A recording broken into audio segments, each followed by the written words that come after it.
93.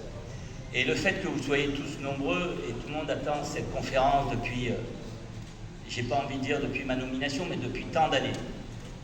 Il faut remettre le contexte en 93. En 93, il y a l'arrêt Haussmann. L'arrêt Haussmann, c'est les marchés qui sont fermés. Et je suis joueur de 2e division à Alès, en France. On a dit que la fédération était venue me chercher, c'est pas vrai.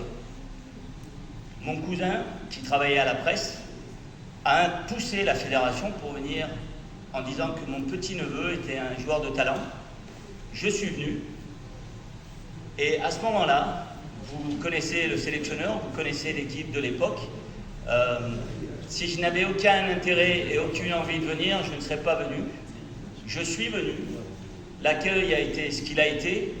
La suite, vous la connaissez, je n'ai pas joué. Si vous me demandez si j'ai une réunion avec le sélectionneur qui a beaucoup parlé depuis, pour qui j'ai énormément de respect, je n'ai pas le souvenir d'avoir eu une réunion avec lui. Vous n'étiez pas blessé, pardon. Alors pourquoi j'étais sur le banc et pourquoi je me suis échauffé une demi-heure? Binational, pourquoi vous en parlez autant aujourd'hui? Je vais vous dire pourquoi, et c'est mon avis. C'est peut-être pas celui qui va vous faire plaisir, mais c'est mon avis. J'étais le premier. Mais en étant le premier, est-ce que j'ai été bien accueilli? Est-ce que j'ai été bien vu? Est-ce qu'on m'a donné ma chance? On m'a dit, ou on m'a fait comprendre, que les joueurs tunisiens étaient peut-être meilleurs que le joueur qui jouait en Tunisie. Et je vais vous dire la vérité, je pense qu'il avait raison. Et le sélectionneur de l'époque, avec qui je vous dis, ni avant, ni pendant, ni après, j'ai eu une réunion quelconque, face-to-face, pour discuter de ce qui pourrait être la suite en équipe nationale. Mais pourquoi on en parle? On en parle parce que pendant 18 mois, on n'a jamais parlé de moi. J'étais joueur de 2e division, anonyme. Il n'y a pas les réseaux sociaux, il n'y a pas le téléphone portable, il n'y a pas Internet. Il y a un match tous les dimanches à l'équipe du dimanche, et il y a un petit Tunisien qui joue là-bas. Mais quand je vais à Auxerre, et que je commence à éclater, personne n'est revenu vers moi. Est-ce que quelqu'un est revenu vers moi de la fédération? Non. Et d'un coup, vous avez la sélection française, le pays où je suis né, qui me sélectionne pour le championnat d'Europe. Pour le championnat d'Europe. Et c'était assez amusant, parce que dans cette équipe de 96-98, il y a eu énormément de binationaux. Franco-algérien, franco-portugais, espagnol, etc., etc., etc., ce qui a été la grande force de l'équipe de France de l'époque. Et ça a commencé à parler. Il y a beaucoup de Tunisiens qui ont été fiers pour moi, de ma carrière en tant que joueur, qui m'ont félicité, qui m'ont suivi quand les matchs étaient de la Serie A, et c'était bien après. On n'est pas revenu là-dessus. Je peux tout accepter. J'ai absolument pas le besoin de me justifier et encore moins de m'excuser. Mais moi, je sais ce qui s'est passé en 93. Je vais vous faire une confidence. Tout le monde sait ici qu'en 98, j'ai pas fait la Coupe du Monde. Est-ce que vous avez entendu Sabri Lamouchi critiquer Aimé Jacquet? Est-ce que vous avez entendu Sabri Lamouchi faire un commentaire sur la Tunisie? Non. Sabri Lamouchi fait son chemin le plus discrètement possible, mais qu'on ne manque pas de respect à l'homme que je suis et à l'amour que j'ai pour ce que je fais et ce que je suis. Après, beaucoup de gens parlent. Je suis content d'être ici et de répondre à toutes les questions. Ça, c'était 93. La suite, avec Youssef Mousekni et Ferjani Sassi. Ferjani Sassi n'a jamais été mon joueur. Il n'a jamais été avec moi à Douai. Concernant Youssef, oui, mais Youssef arrivait en fin de cycle à Douai et les dirigeants de club ont donné une option que j'ai validée parce que Youssef est probablement le dernier top joueur capable de faire la différence à tout moment quand il était à son prime. C'est pas moi qui vais vous raconter ça. Youssef Mousekni, il a Dilamouchi à droite et Dilamouchi à gauche.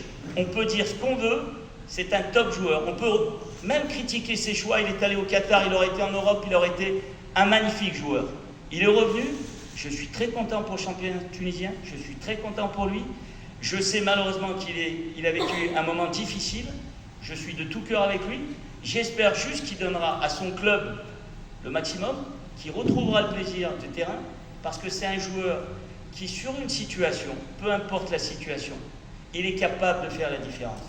Je n'ai absolument aucun problème avec qui que ce soit, mais que ce soit Youssef Sekni, ou tous les joueurs que j'ai dirigés, ou tous les joueurs avec qui j'ai joué. Si j'ai un problème, je le règle homme à homme. Je n'ai pas eu de problème, il y a eu des choix qui ont été faits, et il n'y a absolument aucun regret sur ces choix-là. Concernant Ferjani, qui est un capitaine de l'équipe nationale exemplaire, je n'ai jamais eu l'occasion de discuter avec lui, je ne l'ai jamais rencontré, et je ne l'ai jamais dirigé. Donc je ne peux pas répondre à cette question, mais je sais tout ce qu'il a apporté au football tunisien. Kamel.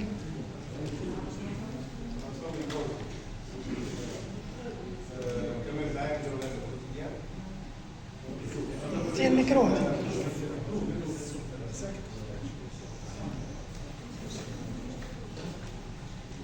Kamel Zaïm, journal Le Quotidien.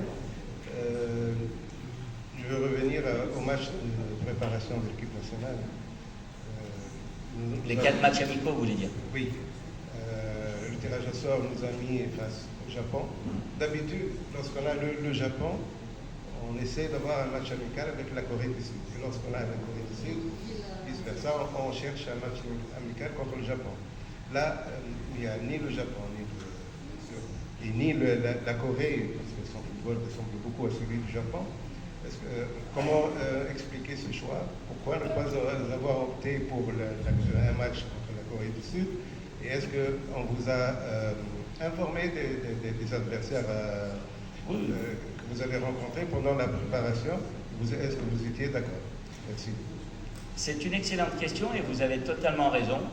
En règle générale, et vous savez que j'ai été sélectionneur d'une autre nation, que j'ai fait la Coupe du Monde, et c'est comme ça qu'on procédait. Mais j'aimerais revenir sur un petit détail quand même qui a son importance. Sami Trabelsi, qui a été le sélectionneur, a qualifié cette équipe pour la Coupe du Monde. Il a fait un travail remarquable. Il s'est passé ce qui s'est passé avec deux compétitions coup pour coup, que ce soit la Coupe arabe et la Coupe d'Afrique. J'ai assisté, j'ai vu tous les matchs. Il est évident que pour vous, le football tunisien était en crise. Quand on participe à la Coupe du Monde aussi régulièrement, vous n'êtes pas en crise. Mais on aime se créer des problèmes. Donc, pas de souci. L'organisation, vous avez raison. La fédération a fait au mieux pour très rapidement fixer des matchs. Et j'ai validé les matchs qui ont été officiellement actés. Et nous, on s'adaptera. C'est des détails. Vous avez totalement raison. Quand on va jouer le Japon, que l'équipe tunisienne a déjà rencontré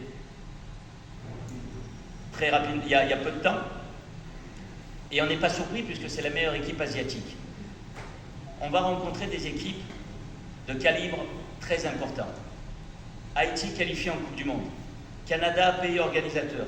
Autriche, une des meilleures équipes qui a un jeu agressif, offensif et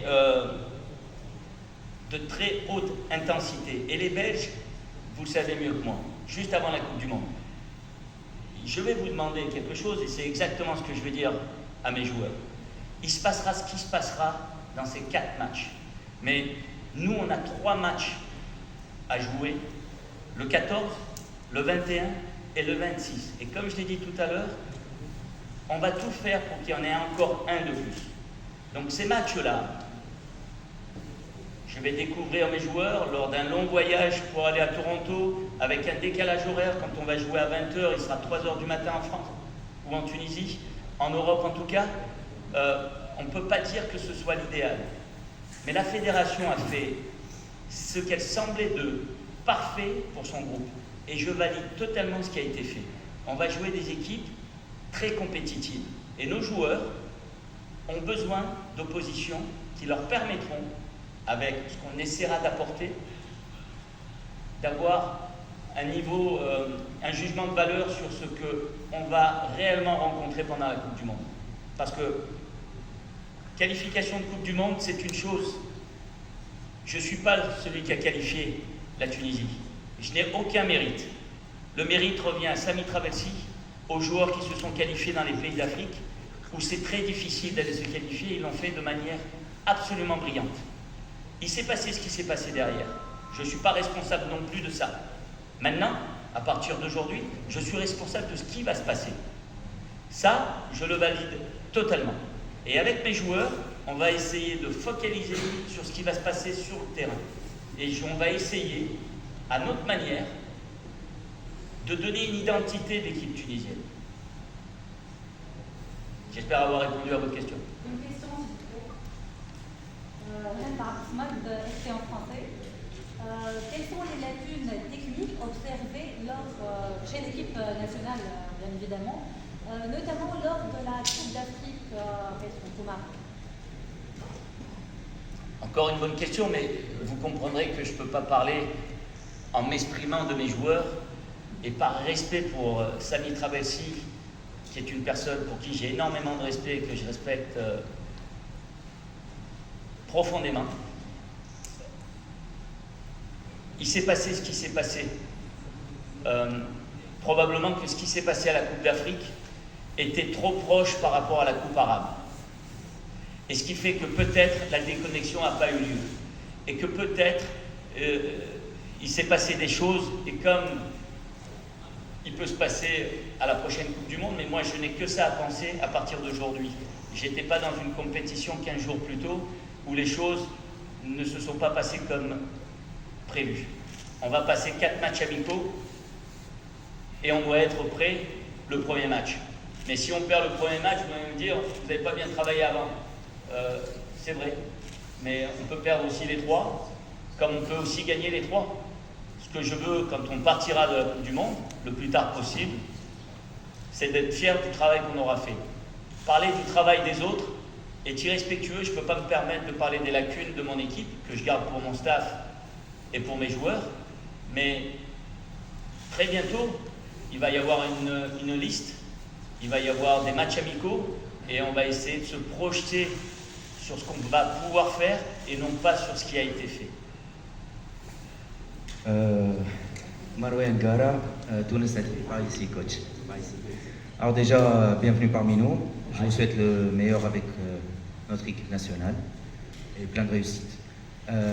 Maintenant, vous êtes un binational et vous avez commencé votre déclaration par dire que les Tunisiens pensent que les binationaux sont meilleurs que les joueurs locaux, et de votre côté, vous le pensez aussi. Du moins, c'est ce que j'ai cru comprendre. Après, ma question, c'est que lors des dernières échéances, notre équipe nationale a essentiellement été composée par des binationaux. Comment vous expliquez, donc, selon vous, moi je vais m'exprimer tel que je le pense, comme vous. Pour moi, pour presque l'ensemble des Tunisiens, c'est un fiasco. C'est un peu notre France bulgare. Et non, c'est un ressenti. C'est un ressenti. France Bulgarie, ils n'ont pas fait la Coupe du Monde. Oui, c'est vrai. C'est vrai. Mais je comprends, pardon. Voilà, c'est plus un ressenti que par rapport à quelle est la performance. Maintenant, quelle est votre analyse? Puisqu'il y a toujours eu des binationaux en équipe nationale tunisienne. L'échec est là, c'est un constat. De deux, que pensez-vous vraiment des joueurs locaux? Y a-t-il, pendant la période d'observation que vous avez effectuée, des joueurs locaux, si vous pouvez m'accorder l'expression, qui vous ont tapé à l'œil? Voilà. Alors permettez-moi de répondre par le début. Je ne pense pas avoir dit que les binationaux étaient meilleurs que les joueurs locaux. Par contre, il faut que je corrige quelque chose. Il n'y a pas de binational et de local. On est tous tunisiens. Et ça, c'est très important. Si vous dites aux binationaux qui sont binationales, ça me rappelle quand j'étais joueur en France, j'étais pas français. Et quand j'étais en Tunisie, j'étais pas tunisien. Et quand je signais dans un club, j'étais français. Quand j'étais licencié, j'étais franco-tunisien. C'est pas grave. J'ai ma personnalité, je sais qui je suis, et j'ai aucun problème avec ça. Par contre, ça fait partie de mon histoire, et c'est un atout d'avoir une double culture, une double identité. On a énormément de joueurs dans ce cas-là. C'est l'histoire de la Tunisie, avec des enfants qui sont nés un peu partout et qui, pour certains, qui n'ont peut-être pas la même personnalité que moi, parce que en 93, j'avais 22 ans. Aujourd'hui, j'en ai 54. Je suis père de famille, je suis un homme et j'assume qui je suis. On a des gamins, si vous dites qu'ils sont binationaux, je ne suis pas certain que ce soit une bonne chose. Ils sont tunisiens à partir du moment où ils viennent pour jouer pour la Tunisie. Pour répondre à votre question, et c'est la question que j'ai avec mon staff, avec la fédération, je n'irai pas chercher un binational si j'ai meilleur en Tunisie. Voilà ce que j'ai dit. Par contre, je n'irai pas chercher non plus un binational pour le supplier de venir pour l'équipe nationale. Mon histoire, comme me dit tous les jours, et c'est pour ça que j'ai mis une belle cravate, parce que ma maman m'a demandé de mettre une cravate. Maktoub, c'était mon histoire. Et c'est l'histoire de chaque joueur membre de l'équipe nationale. Ils ne sont pas binationaux, ils sont tunisiens. Pour répondre à la fin de la question, oui, il y a des joueurs jeunes, intéressants, dans le championnat qui, en toute sincérité, que je découvre, en toute sincérité, que je vais apprendre à connaître de plus en plus vite, mais j'ai pu découvrir certains jeunes joueurs qui, je suis persuadé, au contact de joueurs internationaux dans d'autres contextes, pourraient progresser plus rapidement. Maintenant, vous connaissez mieux l'équipe nationale que moi, les joueurs tunisiens que moi et le championnat tunisien que moi. Mais vous n'êtes pas responsable de ce qui va se passer. C'est moi qui vais être responsable de ce qui va se passer. Et je l'assume aujourd'hui et demain. J'espère que j'ai répondu à votre question. Je ne peux pas vous donner des noms. Évidemment qu'ils sont sur la liste. La liste va sortir très prochainement. Moi, si vous voulez, je voulais juste savoir si vous êtes dans la même optique que votre prédécesseur, qui encore une fois a fait de l'excellent travail, comme vous l'avez dit. Après, son optique à lui, avant la Coupe d'Afrique, et après un constat, après 2 matchs amicaux face à l'Égypte, c'est que, voilà, il ne comptait pas trop sur les locaux. D'où la question que je vous pose par rapport au constat que vous avez fait et par rapport à votre vision. Mais c'est ça bien sûr, mais là encore, par rapport à la question précédente, c'est porter une critique sur le travail de Samy. Je ne vais absolument pas critiquer Samy. C'est un homme que j'aime beaucoup et c'est un professionnel qui a fait un travail remarquable. Il a qualifié la Tunisie pour la Coupe du Monde. Je ne sais pas si vous vous rendez compte qu'il y a des grandes nations du football qui ne vont pas faire la Coupe du Monde. Même celle-ci avec autant de pays qualifiés. Donc s'il a pris ces décisions, c'est qu'il pensait que c'était le meilleur pour l'équipe nationale. Et croyez-moi, demain, toutes les décisions que je vais prendre, je vais les prendre dans l'intérêt de l'équipe nationale. Merci. Vous avez assisté à quelques matchs dans le championnat. Quels sont les joueurs qui ont particulièrement marqué pour vous? Ben, vous comprenez que je ne peux pas vous citer les noms. Mais j'ai vu. Malheureusement, j'en ai vu certains qui étaient ennuyeux. Je dois le reconnaître. Je n'assiste pas à la rencontre parce que vous savez bien ce que ça peut. Mon staff est sur place, je le vois. Le classico, non, j'ai pas vu le classico. J'ai vu la polémique qu'il y a eu. Et justement, j'ai croisé le responsable des arbitres et je lui ai dit, grâce à moi, on ne va plus parler de vous, on va parler que de moi. Coach, bienvenue coach, Wissem Benassim de Nesma Sport. Quels sont vos objectifs à court et à long terme avec l'équipe nationale tunisienne? Mon objectif, il est très simple. Aujourd'hui, il est de répondre à toutes les questions et d'essayer d'être le plus authentique, le plus sincère, même si ma volonté n'est pas de plaire à tout le monde. Elle est juste de faire en sorte que tout le monde comprenne que c'est dans l'intérêt du pays, c'est dans l'intérêt du football tunisien, c'est dans l'intérêt de l'équipe nationale que de la supporter. Mon intérêt est de faire en sorte que mes joueurs soient fiers de leur travail lors du dernier match à la Coupe du Monde. Et si mes joueurs, si nos joueurs sont fiers de leur performance, de leur prestation, j'ai aucun doute sur la fierté du peuple tunisien pour ces joueurs. Bonjour coach, bonjour, bienvenue dans votre pays. C'est un plaisir de vous voir et se souvenir, comment dirais-je, du calcio, l'époque de Parme, Il y a longtemps. avec les grands, je dis bien les grands, vos coéquipiers comme Almeida, l'entraîneur de Séville, Cannavaro avec l'Ouzbékistan. Est-ce que vous êtes en contact pour pourquoi pas jouer un match pour préparation? C'est ça la question, non? Et ma deuxième question, pardon, le comeback pour Sabri Lamouchi, la Tunisie, c'est pas la Côte d'Ivoire, c'est votre pays, c'est un défi, relevé et votre message pour le peuple tunisien. Merci et je m'excuse, c'est Bilal Fatoum, Hannibal TV. Ne vous excusez pas. Et vous faites bien de me rappeler ce bon souvenir de la Serie A, du calcio, qui était probablement le meilleur championnat dans les années 2000. Évidemment, j'ai des contacts avec certains d'entre eux, notamment Fabio, que vous venez de citer. Non, on ne va pas faire de matchs amicaux. Pourquoi pas se rencontrer? C'est pas prévu. Ça voudra dire qu'ils vont aller très loin dans la Coupe du Monde et que nous aussi. On ne sait jamais, mais pour la deuxième question, elle est très simple. C'est le plus grand défi de ma carrière. Et j'ai même envie de dire, c'est le plus grand défi en tant qu'homme. Je ne suis pas ici pour travailler. Je suis ici pour rêver. Et je ne suis pas un rêveur. Je veux juste faire en sorte que...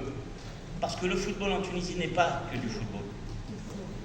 Et je veux juste redonner de la fierté à nos footballs, à nos joueurs et à tous les supporters. Aujourd'hui, il va y avoir beaucoup de commentaires. Quand je vais faire ma liste, il va y avoir 12 millions de commentaires, 12 millions de sélectionneurs. Et quand je vais faire l'équipe, ce sera pareil. Mais je veux que quand il y aura le début du match et la fin du match, il n'y ait qu'une seule nation, un seul pays, tout un peuple derrière cette équipe. C'est mon plus grand challenge en tant qu'entraîneur, et de loin, je sais pourquoi je suis venu. Je sais l'attente qu'il y a. J'assume, mais alors complètement, toutes mes responsabilités. C'est pour ça que je dis, mais avec beaucoup d'humilité, merci à la fédération d'avoir pensé à moi. J'ai toute la légitimité et la crédibilité. Je souhaite qu'une chose, c'est rendre cette confiance à la fédération et surtout rendre cette fierté au peuple tunisien avec nos joueurs. Cette équipe nationale, elle mérite du respect, elle mérite du soutien, elle mérite de l'amour. Nos joueurs qui sont jeunes sont des joueurs talentueux. On a la capacité, en construisant quelque chose, ensemble. Je ne suis pas magicien, je ne vais pas changer les choses tout seul. Je vais me tromper. Et on m'a fait la remarque, il ne faut pas que je me trompe beaucoup, mais je le sais, je sais où je suis. Je sais ce que je fais. Je connais ma responsabilité, je l'assume. Et pour répondre et finir avec ça, c'est le plus grand challenge de ma carrière. Et même d'homme. À 54 ans, c'est extraordinaire. Coach, Hamid Chouig, Mosaïque FM, encore une fois. Il y a combien de mosaïques? Il y a un gros budget à mosaïque. Oui. Coach, il y a une impression, un constat, peut-être l'impression générale dans le continent africain que la Tunisie est l'Italie de l'Afrique. On joue trop les défenses, nos matchs sont très ennuyeux. Est-ce que dans votre vision, vous allez changer cette idée générale dans votre vision, vous allez travailler sur ce point? Est-ce qu'on va voir l'équipe nationale jouer l'attaque pendant les matchs? On ne va pas dire contre le Japon ou l'Hollande, mais on peut dire dans les prochains matchs, dans les prochaines compétitions. Merci beaucoup. Et, excusez-moi, est-ce que vous avez parlé avec Alisson Santos? Est-ce que vous avez parlé avec Alisson Santos, le joueur du Napoli? Alors, évidemment, je ne peux pas répondre sur le football ennuyeux dont vous parlez et qui est, pour moi, pas très gentil parce que l'Italie, la Tunisie a fait mieux que les Italiens. Elle a fait la Coupe du Monde en 2018, elle a fait la Coupe du Monde en 2022 et elle va faire la Coupe du Monde cet été. L'Italie, non. Mais j'ai compris le sens de la question. Effectivement, je ne peux pas me permettre de porter un jugement sur le championnat tunisien ou sur le jeu catenaccio que vous évoquez. Et je ne peux pas non plus vous dire, parce que ça serait vous raconter des histoires, et un peu prétentieux, je ne vais pas vous raconter une histoire en vous disant qu'on a une équipe pour gagner la Coupe du Monde, qu'on va jouer la possession, qu'on va attaquer et en restant dans le camp adverse, qu'on va faire le double pressing rapidement. Je ne suis pas convaincu de ça. Laissez-moi juste vous dire deux choses qui sont très importantes. On est dans un monde de data.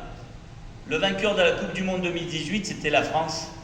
Le vainqueur de la Coupe du Monde 2022, c'était l'Argentine. Les deux équipes n'ont jamais accepté la possession. Et pourtant, elles ont gagné avec des équipes talentueuses.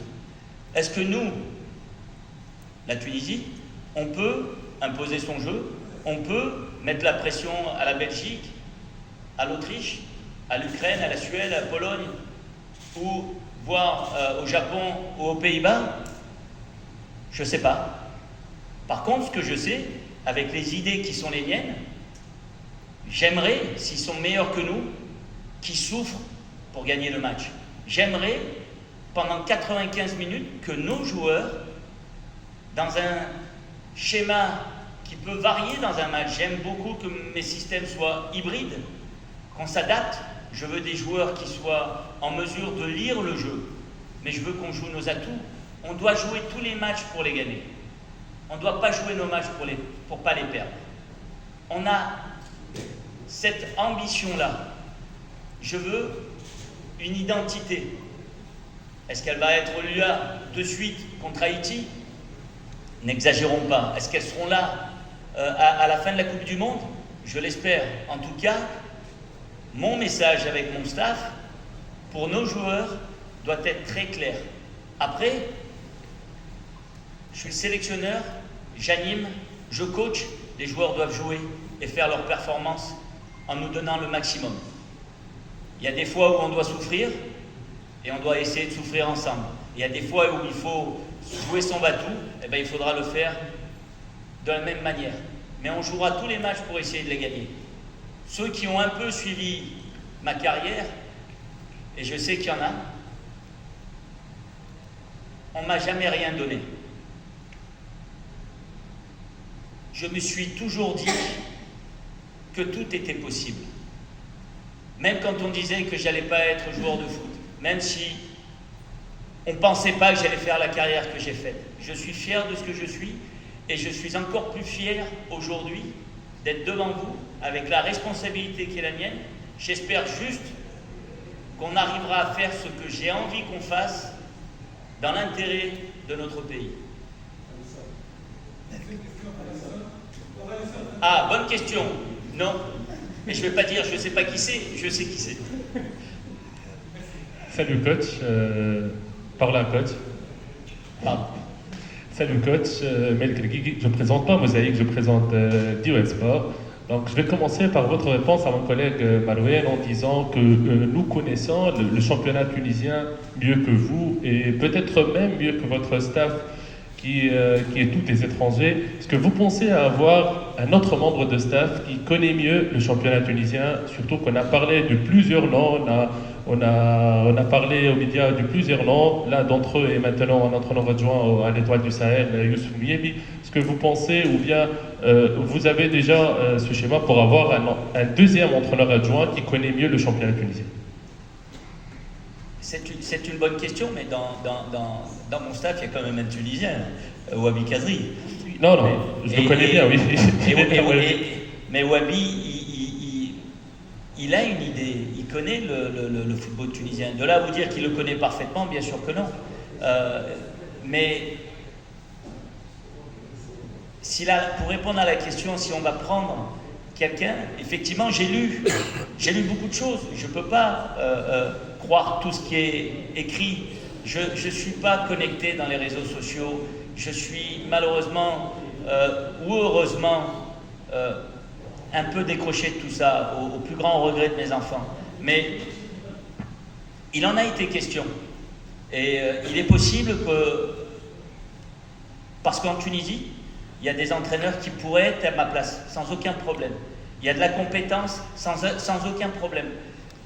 Et donc, il faut trouver les bonnes personnes pour être une valeur ajoutée au staff, dans l'intérêt de nos joueurs.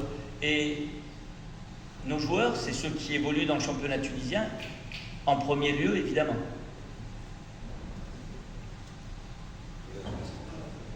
Dans votre parcours, coach, il y a plusieurs expériences qui ont commencé d'une manière prometteuse et se terminant trop tôt. Comment vous avez garanti que l'histoire sera différente avec la Tunisie? Vous pouvez répéter, je n'ai pas compris, pardon. Dans votre parcours, il y a des expériences qui ont commencé d'une manière encourageante et se sont terminées trop tôt. Oui, c'est vrai. Est-ce que ça sera différent avec la Tunisie? Sincèrement, par rapport à la dernière expérience, j'espère que oui. Après, si c'est la même que la première, que la Côte d'Ivoire, je serai content de rester 2 ans face à vous. Ça voudra dire qu'on a réussi à faire quelque chose et à construire quelque chose. J'aimerais beaucoup. Mais le contrat n'est pas la chose qui m'intéresse. Ce qui m'intéresse, c'est le projet. C'est ce qu'on va essayer de mettre en place. C'est justement avoir une identité. On parle des joueurs évoluant dans le championnat tunisien et les autres. Moi, j'ai une problématique en tant que sélectionneur aujourd'hui, et je pense que vous l'avez saisi, c'est que tous nos joueurs évoluent un peu partout, mais il n'y en a pas beaucoup qui jouent titulaires dans leur équipe. Très peu. Et donc les temps de jeu ne sont pas les mêmes dans la plupart. Et donc il va être très important pour nous, avec le staff, avec le préparateur, qu'on fasse en sorte qu'il y ait un travail tactique, mental, mais surtout physique, qu'on soit prêt le 14 juin. Ça c'est certain. Mais pour répondre à votre question, si je reste comme je suis resté 2 ans avec la Côte d'Ivoire, et j'ai quitté la Côte d'Ivoire au plus grand regret, et vous me permettez d'avoir une pensée au président Sidi Augustin Diallo qui m'a fait confiance, et en étant le plus jeune sélectionneur de la Coupe du Monde au Brésil en 2014, pendant 6 mois je n'ai pas eu un seul coup de fil, et pourtant on était qualifié pendant une demi-heure et j'étais meilleur sélectionneur que la Côte d'Ivoire n'avait jamais eu, et le destin a fait que les choses soient un peu différentes. Et quand je fais ma dernière presse-conférence et qu'un journaliste contente de me dire que l'histoire se termine, je lui dis oui. Le président a tellement souffert, et que le président a passé la nuit dans ma chambre pour essayer de me convaincre avec un joueur important. Je lui dis, vous vous êtes fait insulter pendant 2 ans, on a construit quelque chose de très important, on avait une parole, respectons-la. Et j'aimerais qu'avec les gens de la fédération, avec mon staff, nous soyons encore là dans 2 ans, ce qui voudra dire que la Coupe du Monde n'aura pas été très mal, ce qui voudra dire que la Coupe d'Afrique 2027 aura été très, très prometteuse, et que celle de 2028 également. J'ai hâte d'y être. Non, on va y aller progressivement. Salut coach. Eddy. Pardon. Eddy Bartouche, Foot 24. Coach, مرحبا بك. Que pensez-vous de la déclaration de Hannibal Majibli après la déception de la Coupe d'Afrique et les problèmes de football tunisien? Je pense que sincèrement qu'il n'a pas voulu mal faire. Il n'a pas voulu être insultant. Il n'a pas voulu être négatif. Mais ses propos ont un impact. C'est un joueur important de l'équipe nationale. Tout ce qu'il dit,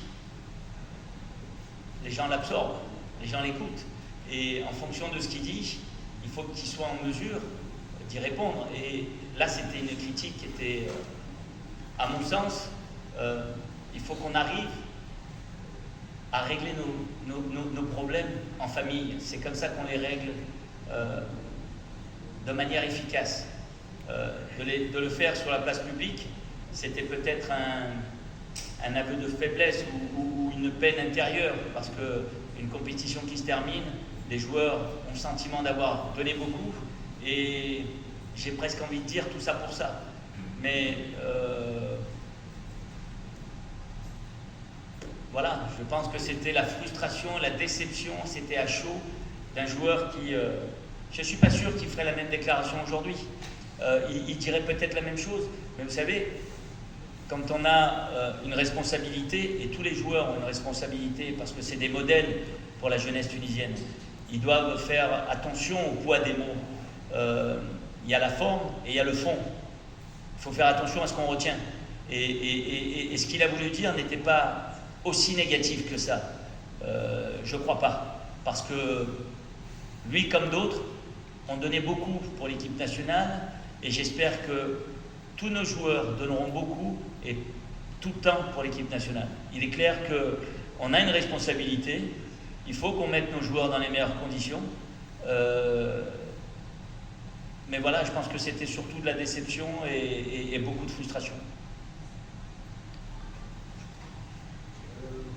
Je veux revenir à une question que peut-être que je connais la réponse, mais il faut que ça se sache. Vous et OMS, est-ce que vous allez résigner de manière continue ici en Tunisie? Normalement, oui. Normalement, oui. C'est ce qui est prévu.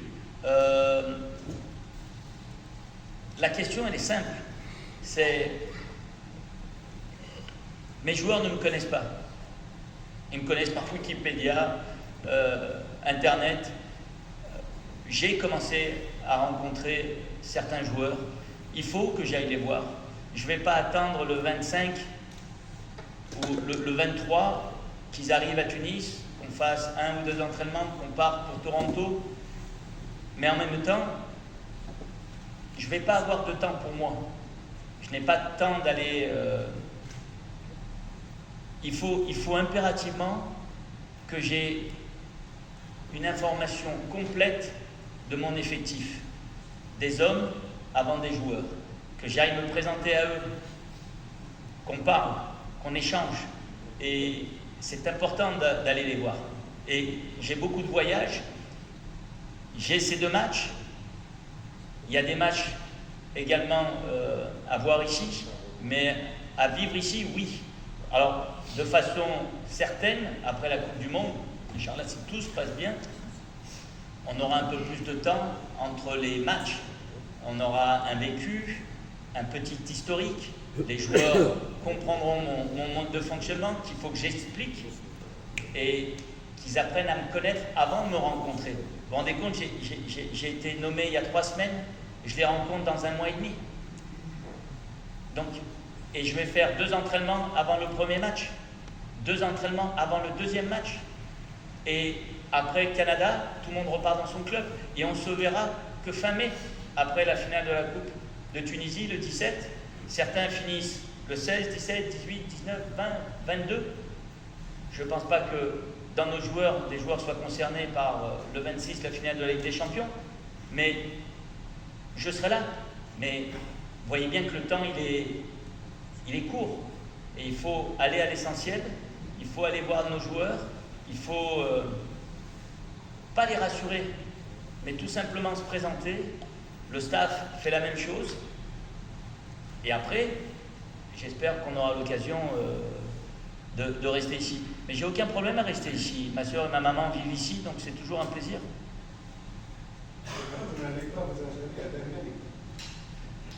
Non, là je peux vous assurer que non. C'est pas prévu. Ouais, oui. Je m'attendais à une question qui devrait être pour vous poser. Ahmed Adel, encore une fois, vous avez qu'à faire. Je m'attendais à ce que mes collègues vous posent la question. Il y a eu une rumeur Mais vous êtes content de la poser, vous. Ouais, oui, voilà. Très content d'ailleurs, parce que je m'attendais à ce que cette question soit posée, mais malheureusement non. Il y a eu des rumeurs, comme toute nomination d'un nouveau sélectionneur à la tête de la sélection, il y a eu cette rumeur 93, vous avez déjà expliqué tout ce qu'il fallait dire, mais par rapport à la différence joueur local, joueur étranger, bon, binational, parce que vous avez fait presque le tour de l'Europe dernièrement, vous avez contacté certainement des joueurs, mais on ne vous a pas vu dans des stades en Tunisie. Vous allez découvrir des merveilles d'ailleurs par rapport à la qualité de terrain et tout. Est-ce que cette rumeur, elle est infondée par rapport au fait que Sabri va compter en majorité sur les joueurs binationaux? Connaissez-vous déjà les joueurs locaux? Est-ce que vous connaissez des joueurs locaux déjà? J'ai pas entendu, désolé. Et comptez-vous déjà faire quelques matchs, pas seulement dans le grand stade, le seul stade qu'on a d'ailleurs homologué, Stade de la Dès, est-ce que vous allez faire la visite d'autres stades? La toute dernière question, est-ce que vous avez un contrat objectif? Est-ce que c'est mentionné dans votre contrat qu'on doit absolument passer au second tour ou pas? Merci. Alors, on va répondre très clairement et avec la plus grande sincérité à toutes les questions. La première, c'est que j'ai pas prévu et je n'irai pas au match en Tunisie. Mais pas parce que je ne vais pas voir les matchs, je vais les voir en étant en Tunisie, à la télévision. On voit plus de choses et je ne voudrais pas que ma présence soit perturbante pour certains. Alors, il y a effectivement des joueurs que je connais, il y en a certains que je découvre, il y a une politique qu'on va essayer de mettre en place qui est tout simplement d'amener des joueurs avec un potentiel et évidemment une valeur ajoutée à l'équipe nationale. Mais les rumeurs de l'équipe nationale, les meilleurs joueurs sont à l'extérieur, je ne sais pas d'où vous sortez ça. Après, il est évident que quand je regarde les joueurs qui ont fait la liste et les matchs de la Coupe d'Afrique, voire même de la Coupe arabe, étaient des joueurs qui étaient pas forcément du championnat tunisien. Et la dernière question, parce que j'étais en train de réfléchir, est-ce que c'était, et j'avais peur de l'oublier, mais je viens de la retrouver, parce que je ne voudrais pas que vous pensiez que je ne veux pas y répondre. Non, il n'y a pas d'objectif de gagner la Coupe du Monde pour continuer à travailler. J'ai bien compris, mais ça serait dur quand même. La Tunisie a participé combien de fois, monsieur, à la 6e? Est-ce que vous savez, ça fait 6 fois.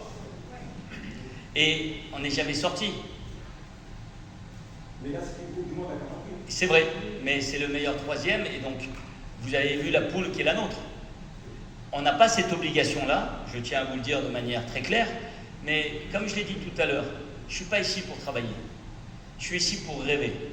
Et mon rêve, il n'est pas de vous faire rêver en vous racontant des histoires. On n'est pas la meilleure équipe du monde. On est dans une poule où on va jouer les Pays-Bas, où on va jouer la meilleure équipe asiatique. Et l'équipe, que ce soit l'Ukraine, la Pologne, l'Albanie ou la Suède, sont quand même des équipes compétitives. On va essayer, nous, d'être compétitifs.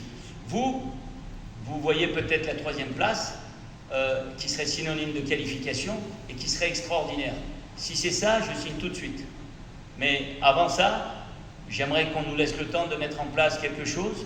J'aimerais qu'on puisse être prêt le 14, le 21 et le 26 et commencer à rêver. Mais je ne vais pas vous raconter des histoires en vous faisant croire que, avec nos joueurs, on est capable de faire comme le Maroc a fait. Peut-être pas maintenant, et qui sait, dans le football, tout est possible. Mais ce qui est certain, c'est qu'on a besoin que nos joueurs soient compétitifs dans leur club, jouent dans des clubs, peu importe les championnats, mais des championnats compétitifs, et qui soient compétitifs avec l'équipe nationale. Et ça, c'est un projet.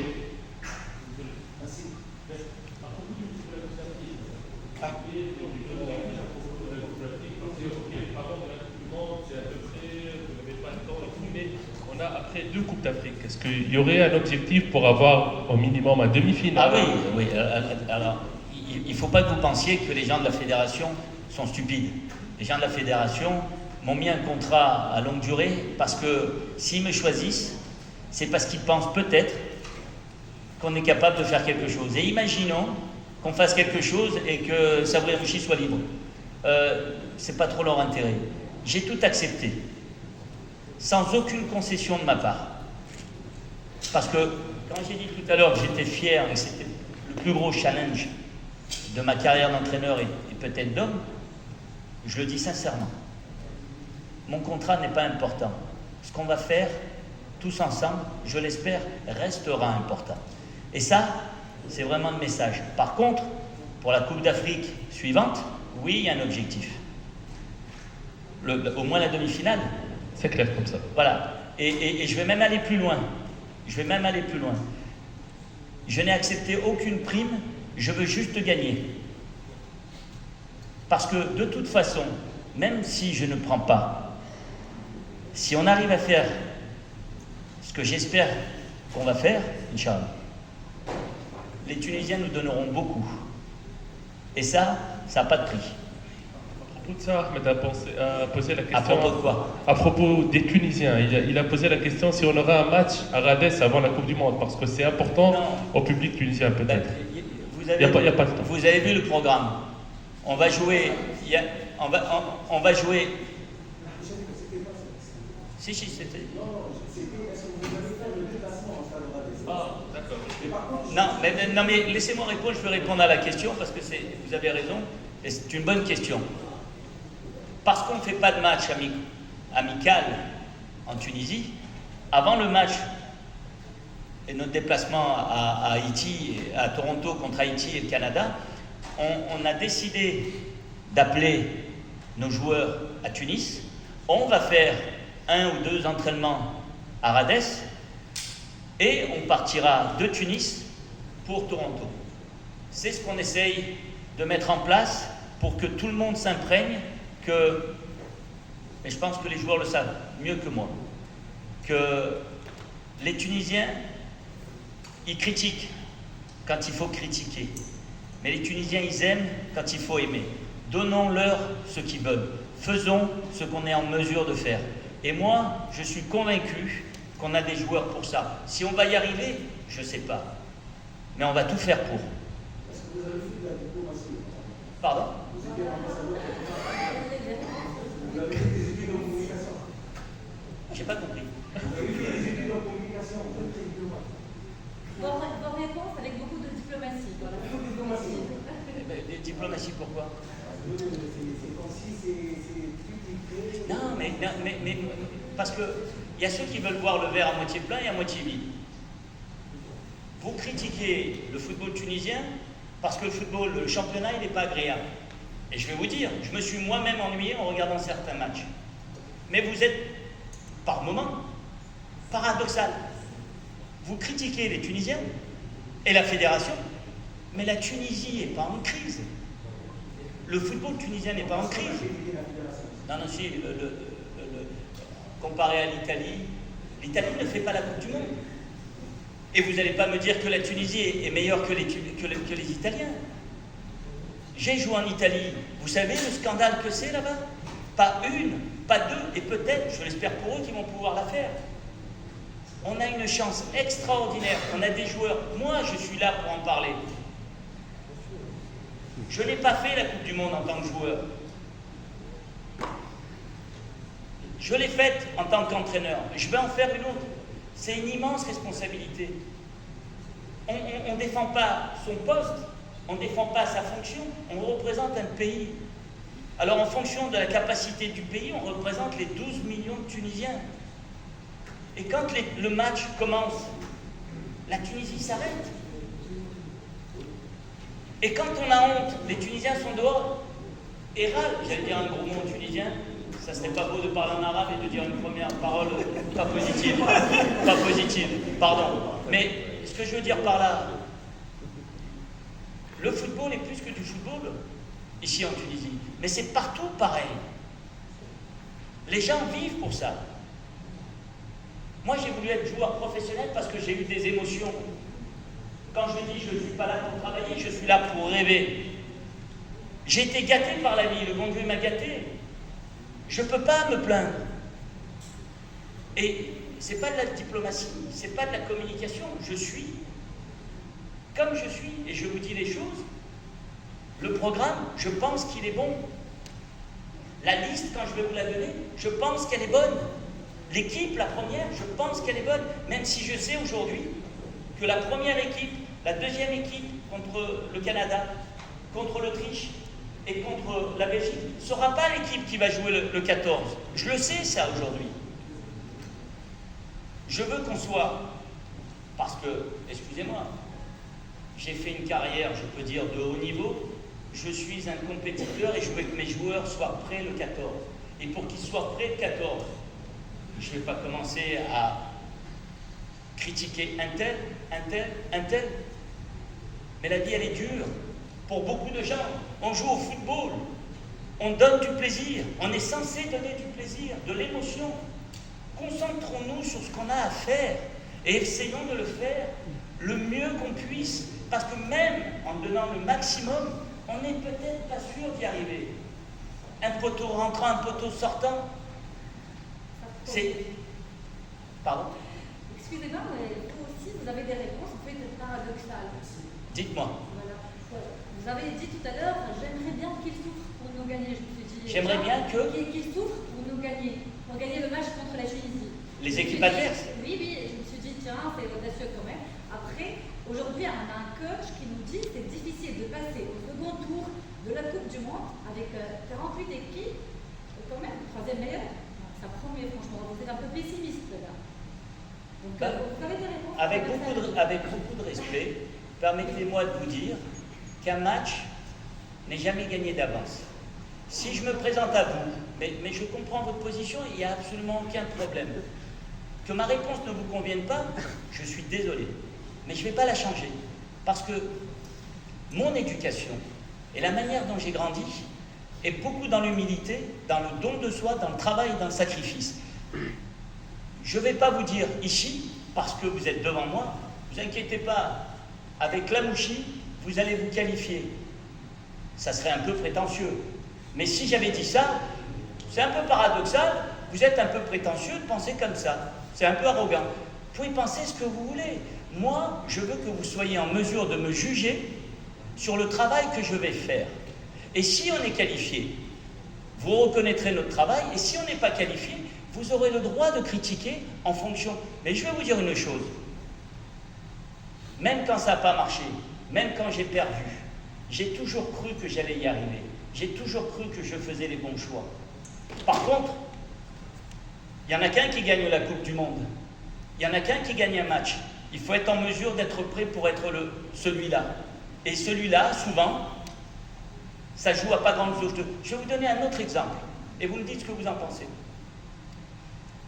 Les Marocains attendent la Coupe d'Afrique depuis 50 ans. À 1 minute de la fin. Tous les Marocains, mais si vous voulez, tous les Marocains auraient parié au moment du pénalty qu'ils allaient gagner la Coupe du Monde, la Coupe d'Afrique. Le bon Dieu a décidé autrement. Je veux faire en sorte que le poteau rentrant soit de notre côté et que le poteau sortant, des fois ça arrive. Et donc permettez-moi de ne pas être prétentieux à vous dire, ne vous inquiétez pas, mesdames et messieurs, la Tunisie va se qualifier pour le deuxième tour. Parce qu'avec moi, les 6 dernières fois, où ça a été en 2022 passé à un fil pour le faire, et ça aurait été vraiment exceptionnel cette année-là, ils auraient mérité. Je ne peux pas me permettre de vous dire ça. Je suis désolé de ma réponse, mais c'est ma réponse. Coach, juste.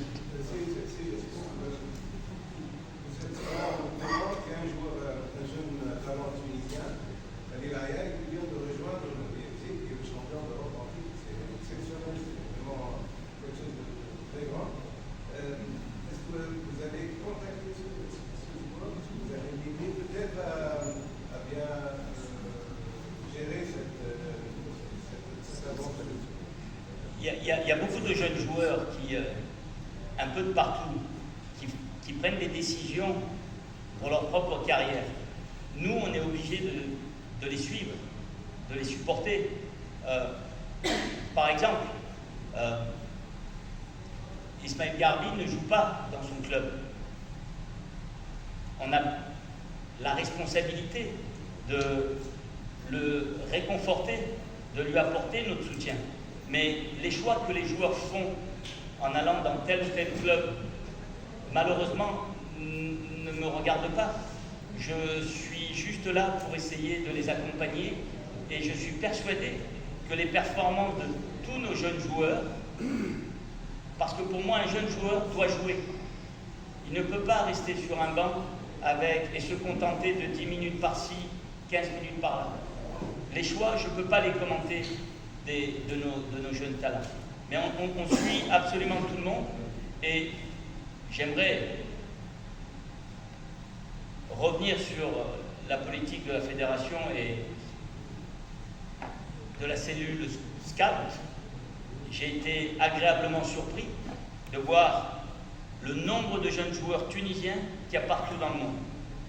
J'ai été, moi, alors que je suis un professionnel, je le dis mais avec beaucoup d'honnêteté, je ne les connaissais pas tous. C'est vrai qu'il y en a qui sont de 2006, 7, 8, 9, mais c'est les joueurs de l'équipe nationale de demain.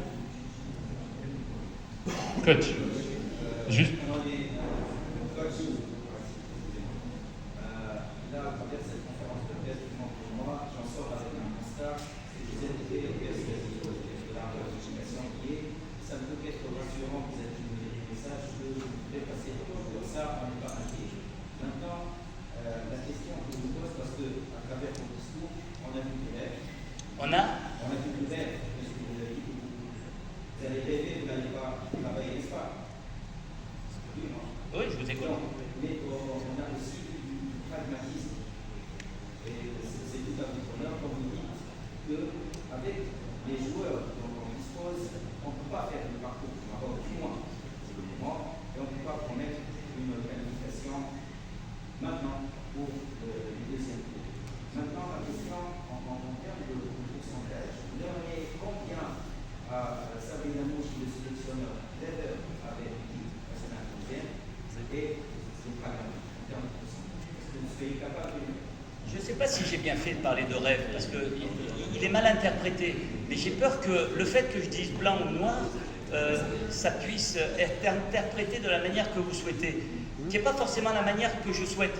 J'essaye pas de vous convaincre. J'essaye d'échanger avec vous. Si j'arrive à vous convaincre, tant mieux. Mais ce qui est le plus important avant tout, c'est de convaincre mes joueurs et de pouvoir mettre en place quelque chose qui sera compétitif. On fait un constat. La dernière fois que la Tunisie a gagné la CAN, c'était en 2004. Il y a eu beaucoup de sélectionneurs entre-temps. Et vous voulez que le nouveau sélectionneur arrive et dise on va passer au deuxième tour, même si le groupe sont élargis, les équipes sont élargies, et qui va gagner la CAN. Excusez-moi de ne pas être dans cette politique-là. Et c'est pas parce que je suis un rêveur. Non, j'ai dit que j'avais un rêve. Mais je ne suis pas un rêveur. Et ma carrière parle pour moi, j'ai pas besoin, j'ai jamais rêvé.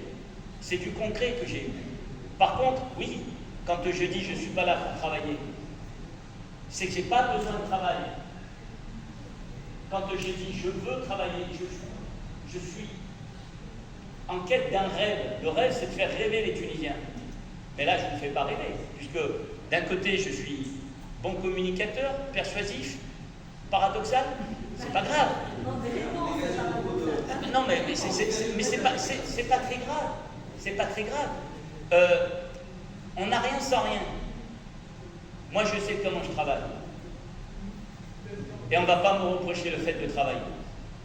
Le fait d'être pragmatique, je pense qu'on en a besoin. Il nous faudra des règles de vie et des règles de travail. Ce n'est pas moi qui le demande. C'est le niveau auquel vous voulez jouer qui vous demande d'avoir des règles de vie et des règles de travail. Et l'exigence que nos joueurs doivent avoir, ce n'est pas Sabri Lamouchi, sélectionneur de la Tunisie, qui le veut. C'est le niveau auquel ils veulent passer le deuxième tour de la Coupe du Monde. Il faut qu'ils soient exigeants avec eux-mêmes. Gagner la CAN, il faut qu'ils soient exigeants avec eux-mêmes. Signer un meilleur contrat dans un meilleur club, il faut qu'ils soient exigeants avec eux-mêmes. Et à chaque fois qu'ils viennent là, avoir une structure qui leur permette de garder cette exigence-là. On est obligé, je suis navré. Si ma réponse ne vous convient qu'à moitié, elle est sincère et c'est celle-ci. Je ne vais pas pouvoir vous donner satisfaction en vous disant qu'on est les grands favoris de notre poule et que la prochaine Coupe d'Afrique 2027, elle est à nous. Elle sera à Tunis l'année prochaine. Soyons sérieux. Comprenez bien que je ne peux pas. Ça ne veut pas dire que je ne vais pas tout faire, mais je ne peux pas. Coach, juste je voulais parler d'une tradition tunisienne peut-être. Dans la dernière liste du Coupe d'Afrique, de la Coupe du Monde, on avait 4 gardiens dans la liste des joueurs. Il y en aura 3. Il y en aura 3 pour la Coupe. Merci beaucoup. Il y en aura 3 pour la Coupe du Monde. Par contre, il y en aura 4 pour la prochaine liste. Parce que j'ai besoin de voir tous les gardiens. Mais il y en aura 3 pour la Coupe du Monde.